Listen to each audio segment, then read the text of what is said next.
immense plaisir de recevoir l'artiste Michel Giliberti. Bonjour. Bonjour Emna. Merci d'être avec nous en direct sur RTCI. C'est moi qui vous remercie. Alors vous êtes peintre, photographe, écrivain, vous êtes né en Tunisie. Votre parcours artistique est marqué par une exploration profonde des thèmes de l'identité et de l'émotion à travers la peinture figurative, la photographie, mais aussi l'écriture. C'est pour ça que je parlais tout à l'heure d'un artiste protéiforme. La photographie et l'écriture comptent dans votre vie, on va en parler. Et tout ça après une parenthèse musicale. Vous revenez à vos premières passions, vous développez une œuvre riche entre romans, poésie et théâtre. On compte à peu près une vingtaine d'ouvrages en tout. Parmi vos écrits, on retrouve certains titres qui sont encore disponibles en librairie. On peut consulter le tout sur votre site, mais également sur votre blog. Alors, vous êtes parmi nous aujourd'hui, Michel Giliberti, pour nous annoncer un événement, à savoir votre exposition à venir. Je vous laisse le soin de nous en parler. Eh bien, c'est une exposition qui me satisfait parce qu'elle permet de présenter trois, comment vous expliquer ça, trois disciplines, les trois, donc peinture, photo et dessin. Oui. Dessin étant quand même très associé à la peinture, bien sûr, mais je suis très très heureux parce que ça fait un petit moment quand même que je n'exposais pas en tant qu'expo personnelle, j'entends. J'exposais dans des expositions de groupe, et donc je suis tout à fait ravi. Ça se passera donc à la galerie Alain Nadeau, l'espace Sadika. Et donc c'est une belle opportunité parce que le lieu est grand et permet justement de faire une grande exposition. Alors de ces trois axes que vous venez d'évoquer, de ces trois disciplines-là, peinture, photographie, dessin, est-ce qu'il y en a une qui est particulièrement chère à votre cœur? Je sais que c'est une question difficile quand on pose ça aux artistes. Pas vraiment, parce que maintenant que je suis arrivé à un âge canonique, je sais quand même ce que je préfère. Oui. Et j'avoue que c'est l'écriture. Finalement. Ah oui. Parce que l'écriture est un voyage absolu sans réellement l'effort physique, je dirais. Parce que la peinture, c'est quand même du boulot, du travail, bien que c'est absolument un délire personnel, j'adore ça. Mais l'écriture est un voyage totalement magique. Puisque au fur et à mesure que vous écrivez, vous rentrez dans une... Enfin, parce que c'est-à-dire, tout dépend de la façon dont on écrit. Moi, j'écris sans plan. C'est-à-dire que je décide d'écrire et je pars. Et après ça vient comme ça vient, et donc c'est un vrai voyage que la peinture non, parce que, et même la photo est quelque chose d'instantané, et en fait ce qui est tout à fait instantané est moins empirique, enfin est moins sibyllin. Moi j'aime vraiment rêver, et l'écriture est l'idéal, mais je crois que vous le savez. Vous aimez l'écriture vous-même. Alors, justement, puisque vous parlez aussi de photos, un petit mot sur cette affiche qui est très belle et qui est une photo. Oui, c'est-à-dire que quand je fais des photos, quand je joue au photographe, j'ai 4 séries de 4 thèmes, je dirais. J'aime la photo classique, normale, je veux dire celle que l'on prend à tout instant parce qu'on a envie d'en prendre une. J'aime la photo de composition, de studio, ça fait déjà un deuxième thème. Puis j'aime la photo tout à fait urbaine, je dirais que j'aime, mais toujours en essayant d'être un peu esthétique. C'est mon petit défaut, ça. Mais j'ai une catégorie dernière, c'est celle dont la photo est extraite pour l'affiche, c'est-à-dire que ce sont des photos que je retravaille réellement. Alors évidemment, dès qu'on dit le terme numérique ou digital, ça donne un côté froid, monstrueux. Or, moi, comme j'ai l'avantage, pour le coup, d'être peintre, quand je fais ces photos, je travaille à la palette graphique, c'est-à-dire que je reste très très longtemps, je travaille en fait en numérique comme on travaillerait en photo. Je mets des glacis de couleurs, mais numériques. En fait, je ne me sers pas des curseurs bêtement, je ne fais pas des saturations, des machins, ça ne m'intéresse absolument pas. Donc, je travaille réellement pour rechercher, trouver quelque chose. Je peux rester des fois 2 semaines sur une photo. C'est pour dire que ce n'est pas un simple système de logiciel, quoi. Voilà, donc j'ai une série d'une vingtaine, voire peut-être plus, je crois, de photos de cet esprit-là, où je propose la Tunisie avec une version plus colorée, plus artificielle, donc, mais où je tiens vraiment à ajouter une certaine poésie, parce que je trouve que la Tunisie est très photogénique. J'ai rarement vu un pays si photogénique. Vous regardez un coin, hop, ça devient une photo. Vous regardez quelqu'un, c'est une photo. Tout est envisageable en tant que photo. Donc, comme c'est un peu facile, que tout le monde peut le faire, j'ai ajouté cette note de poésie un peu comme une réalité augmentée.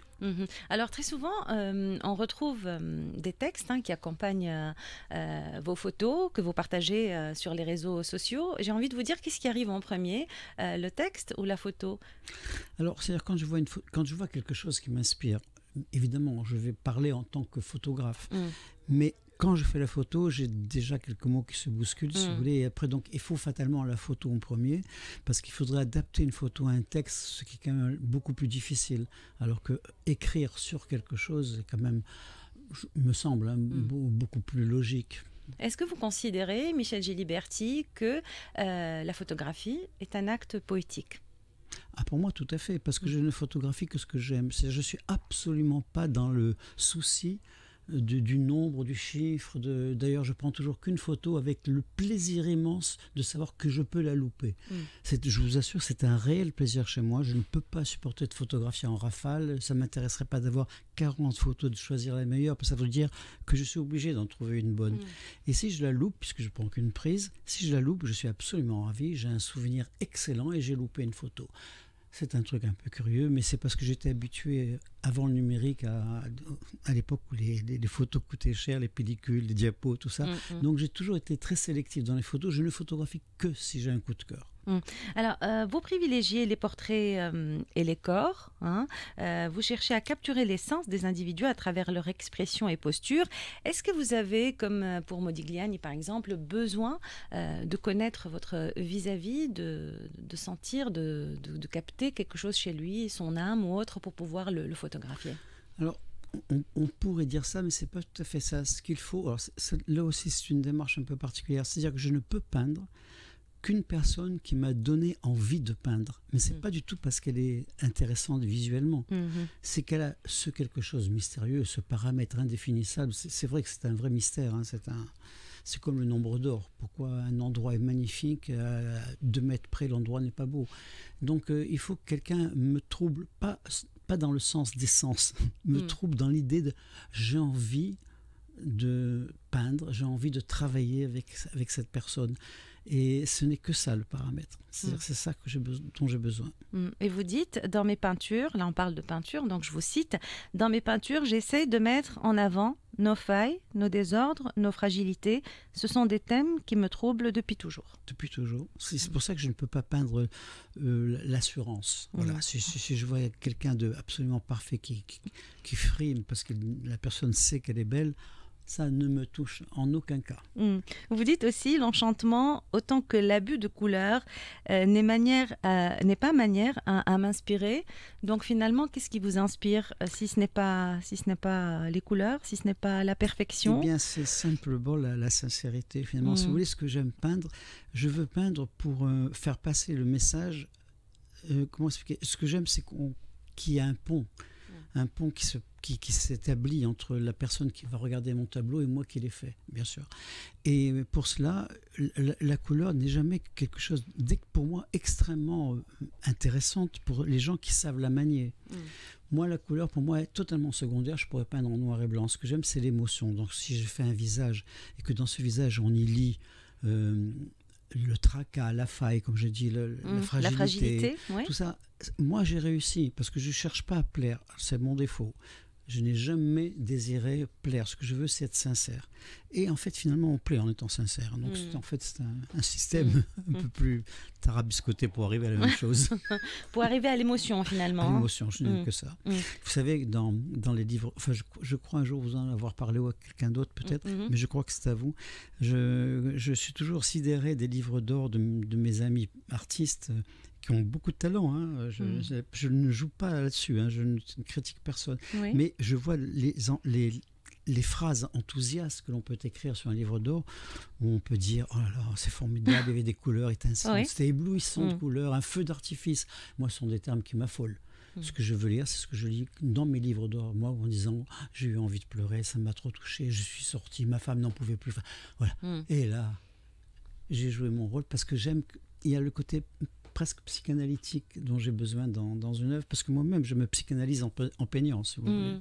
C'était ma question. Est-ce que pour vous, Michel Giliberti, l'acte de peindre, l'acte d'écrire ou de photographier est un acte cathartique, thérapeutique? On ne peut pas dire plus, oui, c'est tout à fait ça. Et puis en plus, c'est une thérapie permanente. Et c'est une façon de se retrouver, parce qu'on se perd très très très vite quand on est un artiste, parce que c'est quand même quelqu'un de bancal, un artiste. Pour moi, c'est quand même quelqu'un qui a besoin, c'est un infirme qui a besoin de sa canne. La canne, c'est son art. Je trouve qu'aucun artiste, ou alors vraiment sont des artistes actuels, ces artistes qui sont des hommes d'affaires avant tout. Moi, je suis de cette ancienne génération où être artiste, c'était pas un choix, c'était une incapacité de faire autre chose. Donc dans ce cas-là, on ne peut être que dans la catharsis, oui. Alors, on va vous retrouver à travers cette expo. Est-ce qu'on peut, qui démarre, donc le vernissage aura lieu la semaine prochaine. Le 12. Le 12, exactement. Alors, est-ce qu'on peut parler, Michel Giliberti, d'une sorte d'expo rétrospective? Alors, si l'on veut, dans le sens où c'est une rétrospective, parce qu'il y a un peu de tout, mais c'est évident que s'il y avait une véritable rétrospective, il y aurait 4000 tableaux. Et puis, il faudrait parler à des collectionneurs qui ramènent les toiles. Mais on peut dire rétrospective par rapport à... C'est un travail fait en Tunisie. Si vous voulez, donc, ce n'est pas des toiles qui viennent de France ou d'ailleurs, c'est des toiles que j'ai faites ici. Donc, c'est une rétrospective tunisienne, on va dire. Vous êtes né en Tunisie, hein, je le rappelle, et vous vivez ici depuis... Depuis la Révolution. C'est ça qui m'a donné envie de m'installer. Je venais en vacances régulièrement et dès qu'il y a eu l'étincelle, alors maintenant c'est toujours délicat de parler de cette époque-là, mais enfin c'est l'époque qui a fait que vous savez, j'ai un manque très très idiot. Quand j'étais petit, je voyais les reportages télévisés lorsque la France avait été délivrée, et je trouvais que les gens qui vivaient cette espèce de liberté soudaine après une guerre, après ceci, enfin tout enfermement qui apporte une libération à la fin, je veux dire, toute libération qui enlève l'enfermement, et je trouvais que c'était un délire à vivre que je n'avais pas eu la chance de vivre parce que je n'étais pas né pendant la guerre. Alors ça n'a aucun rapport avec la Tunisie, je parle de guerre pour expliquer mon propre problème. Quand j'ai vu qu'il y avait la révolution et qu'on voyait les premières télés où on voyait la Tunisie en liesse, enfin il y avait une espèce de joie évidente, et j'ai dit, mon Dieu, est-ce que ce ne serait pas l'occasion à mon tour de vivre une grande émotion d'un peuple qui vit une grande aventure. Je ne vais pas plus loin dans la description, mais et j'avais envie de vivre ça. Je voulais voir ce que devenait la Tunisie, et pour ça, il n'y a que le direct, donc il fallait que je m'installe. Et je l'ai fait. Et depuis, ça a été une grande histoire avec une source d'inspiration. Hein. Ce pays a été une sorte de source d'inspiration pour vous. Tout à fait. C'est-à-dire que je ne soupçonnais même pas que j'allais... parce que je photographie depuis toujours, mais je photographiais toujours des photos qui me servaient, à la limite pour mon travail, pour ma peinture, n'importe quoi. Mais là, tout d'un coup, j'ai eu une révélation, c'est que je me suis aperçu que j'aimais photographier les paysages, j'aimais photographier les gens dans la rue, j'aimais photographier la vie. La vie urbaine, comme la vie à la campagne, hein, c'est pas la question. Mais ça, je vous assure que je l'ignorais, donc c'est une véritable révélation. La Tunisie m'a donné une réelle ouverture sur une photo intelligente, je dirais, parce qu'avant je faisais de la photo pour faire de la photo nécessaire. Là maintenant c'est une photo qui m'ouvre à moi. C'est pas français, hein, mais c'est l'image qui est intéressante. Cette façon de photographier a ouvert en moi un horizon que j'ignorais totalement, et je suis absolument heureux parce que c'est la chose la plus positive qui me soit arrivée, absolument, mais vraiment. Alors, on peut vous découvrir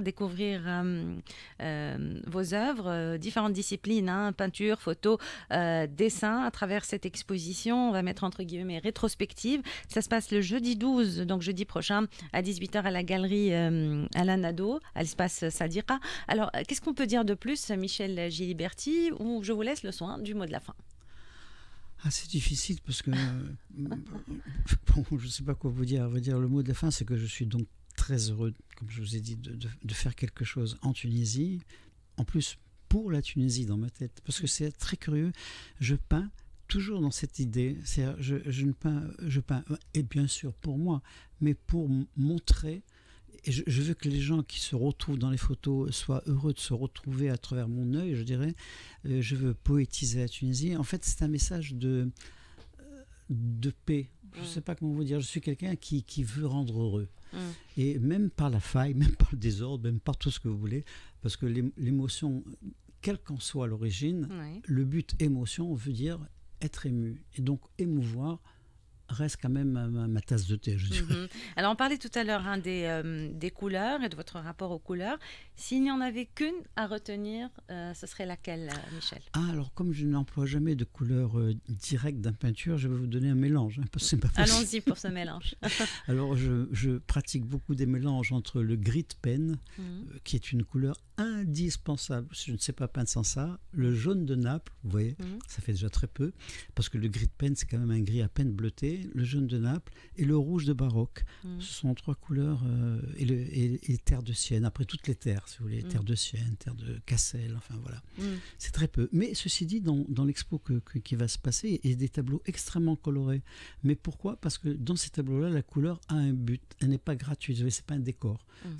Il fallait.